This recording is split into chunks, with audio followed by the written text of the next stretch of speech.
Your high schooler is capable of being organized. They really are. The challenge is that today's world makes it harder than ever for teens to stay focused, manage time, and follow through. In this episode, I'm going to give you the exact steps parents can use to help organizational strategies stick for the long term. Hi, I'm Dr. T, your professor on your side. I'm a career educator, literacy specialist, and mom to a college student. I've spent more than 2 decades helping teens strengthen the skills they need for independence. And today, we're diving into one of the areas parents ask about most. Why does my child want to be organized but can't seem to make it happen? And what can I actually do to help? Let's start with the reality. Our kids are growing up in a world that is fundamentally different from the one we grew up in. According to psychologist Larry Rosen, in his article, The Distracted Mind, Enhancing Its Focus and Attention, students today face higher digital distractions and lower stamina for the deep work that organization requires. Rosen explains that even though students know they can't multitask effectively, they still attempt it constantly. His research found that college students might open up their phones more than 50 times a day and use them for over 4.5 hours. And that's from 2017. It may even be more now. And this isn't just about college students. Our high schoolers are practicing these same habits. In short, managing time, reducing distractions, and staying focused is more challenging for this generation than ever before. And they're not unmotivated. Their brains are simply swimming upstream. Here's the tough truth. Organization's not about buying the perfect planner, color coding a binder, or forcing a cleaning routine. Trust me, I know. I've tried to find that perfect planner. Let me know when you find it. And it's definitely not about lecturing, nagging, or trying to micromanage.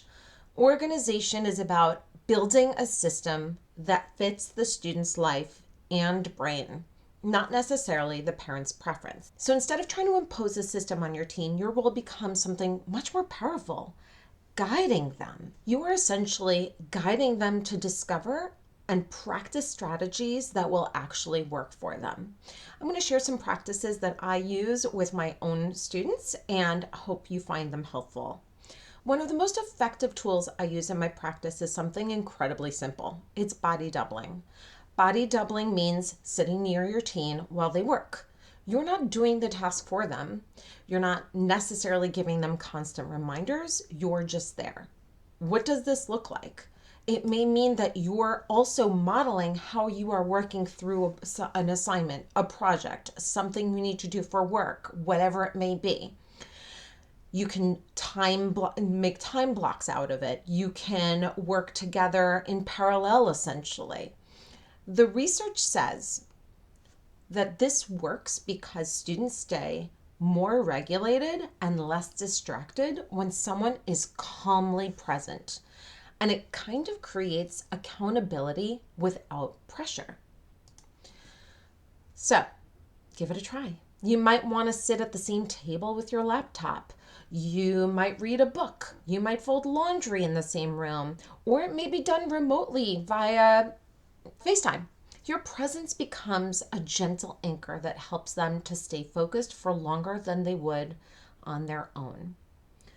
The next strategy I often use is essentially kind of like piloting and reflecting. So I teach my students to pilot strategies because I don't want them to think I have all the right answers. I'm not them, right? So instead of saying, use this planner, I may say, hey, let's pilot this system for 2 days and then reflect, see what worked, what didn't, what should we change? Now, why does this work? Because piloting, first of all, removes perfectionism. It removes pressure, and more importantly, it allows the student to feel in control of this decision. The reflection piece is where the learning happens. When students evaluate their own system, they begin to internalize what organization actually feels like, and they stop copying systems that may not work for them and start building their own.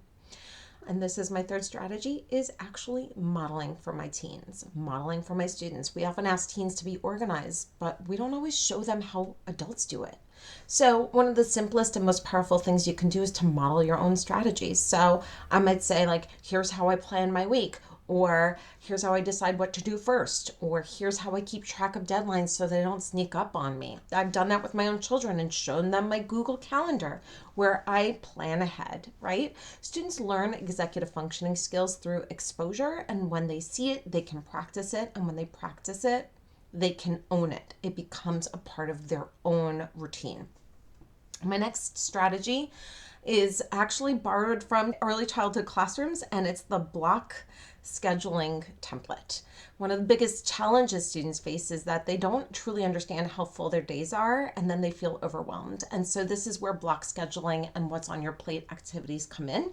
So I map out with my students, what do your classes look like? How much time do you have for homework, extracurriculars, sports, family obligations, downtime, sleep? Because I want them to see, actually, is it that you're super disorganized, or is your schedule overflowing and we need to find those pockets of time for you to get the work done?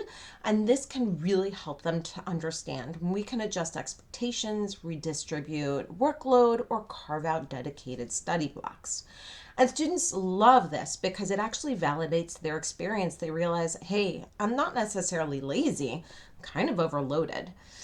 And then that final step is small steps and putting it together. So what do I mean by that?